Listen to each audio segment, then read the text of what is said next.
নমস্কার, খাই খাই বাই চ্যানেলে সবাইকে স্বাগত জানাই। আরও একটি রেসিপি ভিডিও নিয়ে আমি চলে এসেছি। আজকে আমি বানাচ্ছি মাটন কাঠি কাবাব।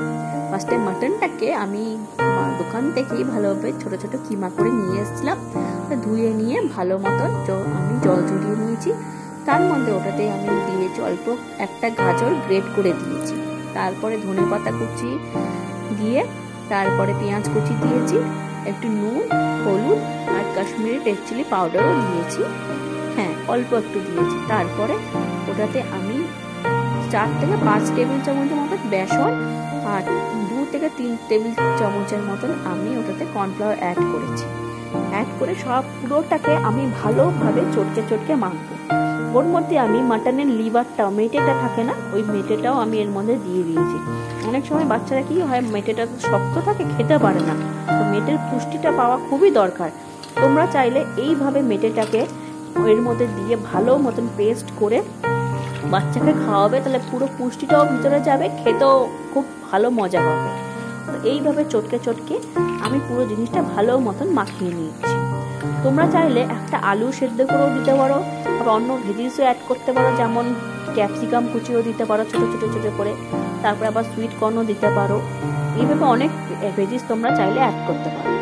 তো আমি হাতে একটু ভালোভাবে অয়েল মাখিয়ে নিয়ে, তেল বা বাটার মাখিয়ে নিয়ে কাঠিটাকেও বেশ ভালো মতন মাখিয়ে নিয়েছি। মাখিয়ে নিয়ে ওটাতে অল্প অল্প করে মন্ড দিয়ে বেশ এক একটা আঙুল দিয়ে একটু চেপে চেপে এরকম করে আঙুলে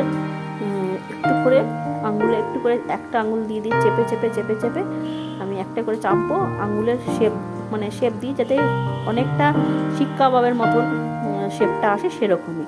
এখন দেখো চেপে চেপে একটা আঙুল দিয়ে দিয়ে চেপে চেপে চেপে চেপে এইভাবে করবো। এতে খুব একটা বাইন্ডিংয়ের প্রয়োজন পড়ে না, একটু হালকা মতন হাতে দিয়ে দুটো হাত দিয়ে শেপ দিয়ে দিলেই।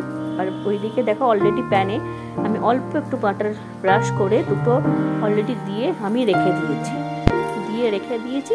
মোটামুটি ওটা হচ্ছে। আর অলওয়েজ লোতে রাখারই চেষ্টা করো, মিডিয়াম টু লো রেখে দেবে।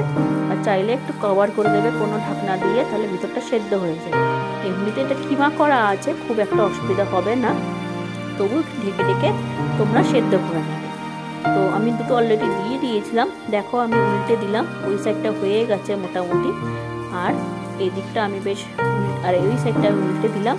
আর উপর থেকে একটু হালকা করে আমি একটুখানি জাস্ট একটু বাটারের টাচ, উপরে যে উল্টে দিলাম না ওই সাইডটা একটু জাস্ট বাটারের আমি টাচ করে দেবো, যাতে উপর থেকে একটু হালকা মতন ব্রাশ করে দেয় না বাটারের, এরকম একটু জাস্ট উপর থেকে এরকম করে জাস্ট একটু বাটারের একটু টাচ করে দেবো।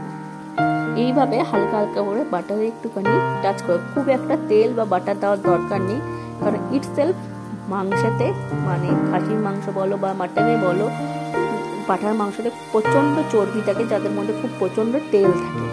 তো এইভাবে তোমরা সেঁকে সেঁকে নেবে এইভাবে তোমরা একটা একটা করে কাঠিতে এইভাবে এক একটা করে লাগিয়ে নিয়ে তোমরা পুরো কাবাবটাকে এইভাবে পুরো সেঁকে সেঁকে নেবে। একটা একটা করে উল্টে দিয়ে দিয়ে এইভাবে একটু সেঁকে সেঁকে দেবে। মোটামুটি একটা পিঠ হলে আর একটা পিঠ যাতে মোটামুটি হতে পারে সেরকম একটু ঢেকে ঢেকে একটু মাঝখানে উঠিয়ে মাঝখানে একটু বাটার লাগিয়ে তোমরা এইভাবে প্রতিটা কাবাবগুলোকে এইভাবে করে নেবে। দেখো মোটামুটি আমার এখানে 4টে কাবাব তৈরি হয়ে গেছে।